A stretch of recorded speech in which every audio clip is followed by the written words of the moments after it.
кучето е фактички еден подвид на волк. Така да едноставно немаат никакви пречки да можат да донесат фертилен потомок. Овој проблем е евидентиран и во други земји во Европа каде што има нативни популации на волкот. Тука би ја издвоил Италија, можеби како еден од најевидентните примери за хибридизација на волци и на кучиња.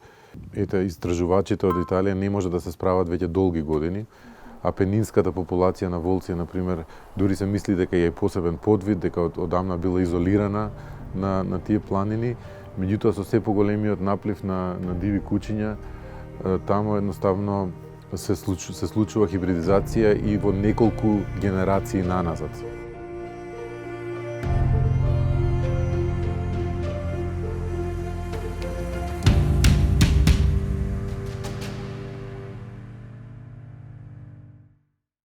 In certain areas, you have a prevalence of very high.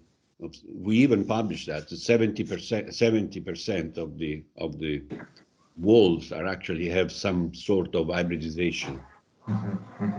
But in other areas, there is no hybridization at all. In the Alps, for example, we only know of 2 cases hybridization. But why is the hybridization relevant? What does it do to the genetic pool of the wolves, maybe behavior or the phenotypes, or simply the symbol that the wolf is holding in the nature? Can you explain a little bit more why is it relevant? That's a very difficult question, because in the very end, it's an ethical question. Okay. It's an ethical conservation. I mean, do you want to see tomorrow your wolves black and white with the floppy ears? If that's okay for you, then don't do anything. Fine. That's that's human-driven evolution. Yeah. But does it change the behavior of the wolves in a way? Do they become more bold, for instance? No, I don't think so. Don't think so.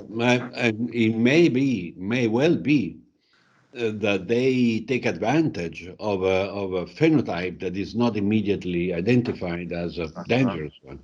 Because if you see tomorrow morning a black dog coming close to the village, or even inside the village, nobody would scream at the wolf, even though it's a wolf. So there is an advantage, in fact. That was back in 1976. The first evidence of hybridization, we started a sort of a hierarchical line of thought. First of all, how spread and how numerous were these feral dogs around in Italy. So we conducted a sort of countrywide estimate of the distribution and numbers of these dogs. We did this through a questionnaire, and we defined 3 categories. The categories were, the real feral dog. I mean, dogs that have cut all information, all relationship with humans and live wild. Then you have stray dogs, which is dogs that had an owner sometimes and still look for that. They hang around villages, but they are free to go where they want. So very often you find them in the mountains. And then the third category is that animals that still have an owner, but the owner just doesn't care and let them free. So the combination of these 3 categories made up a result that was quite appalling, and we estimate about 800,000 free-ranging dogs around Italy. Of these, at least 200,000 were feral, animals. Now, at that time, Dime, in Italy was very, very common. I would say it was the rule to find just at the outskirts of villages an open dump. The dogs had basically an unlimited reservoir of food. The only major important step that was taken after that was the closing of the dumps outside the village. but not because of our report. That was because of, the European standard and health issues and all that. What we were not able to obtain was the capture let's say a series of stronger actions directly on these feral dogs. Why? Because of the animal rights people.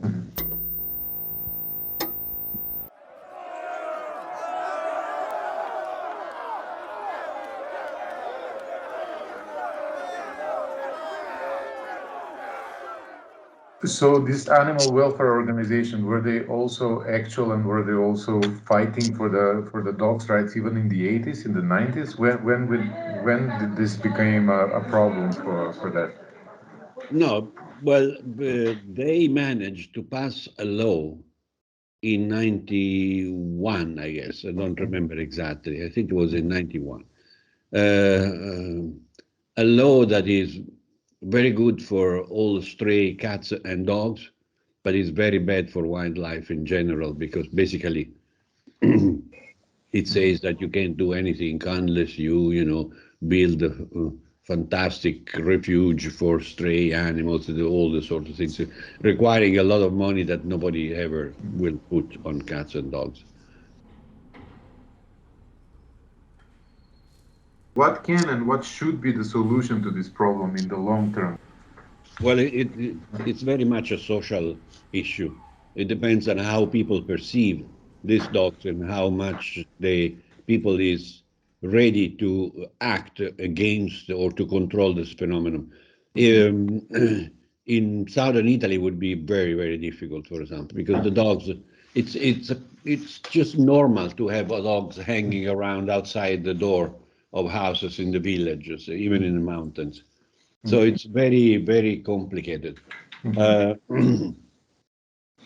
there are two potential issues that could be a game changer in all this. One is rabies or other disease. If tomorrow we had rabies found in our dogs, you can bet that in a month they will all be gone because people will react, very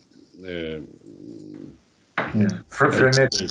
yes, totally. And so you will find the problem that is solved. As you know, in Germany, there is not a single feral dog. There is not a free-ranging animals because there is a law that allows you to kill dogs that enter your property. If it's if you even if you know that is your neighbor's dog, and that dog enter your property, you are allowed to just kill it, which is dramatic.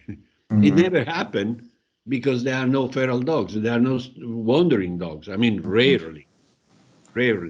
But only the idea that this is possible actually prevent the wandering of animals. Everybody keeps his own dog under control because you don't want the dog just to be killed by somebody else where he is But being. how are the Germans able to pass this law in the light of this animal Well, this welfare is organization? actually a very old rule in Germany, and has been there all the time.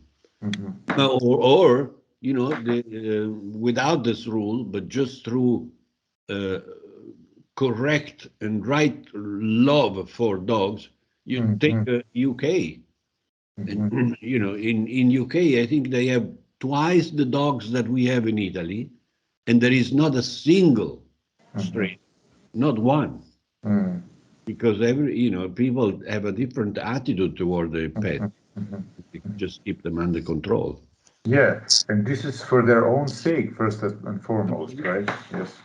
So, what should my country, Macedonia, do to avoid this problem in order to prevent the in order to prevent this problem to reach this kind of proportion that it reached Italy, for instance? I think that education and information of people is crucial, and it's a big campaign. It's essential, but it should be supported by the parallel action by the government showing to do something. I don't think that building shelters in every village is the solution at all, because if you continue to replenish the number of feral dogs through bad behavior, then you will still continue to have a flux of animals from the street into the shelters, and then the shelters will explode unless the shelters are taken just as an intermediate step, and then the animals killed after. There are some countries where that you have shelters, but you also have the rule that the animal is in the shelter for 3 months. If nobody claims, if nobody wants to adopt it, then it's just euthanized. That's another approach. So I think this way we will avoid that the shelters are overcrowded and then there are a lot of. exactly. But yeah. Now, in Italy, this is not something that you can even propose, because the only idea of killing the animals would be opposed by the public opinion that is largely animalist, is not conservationist. Should we do another one?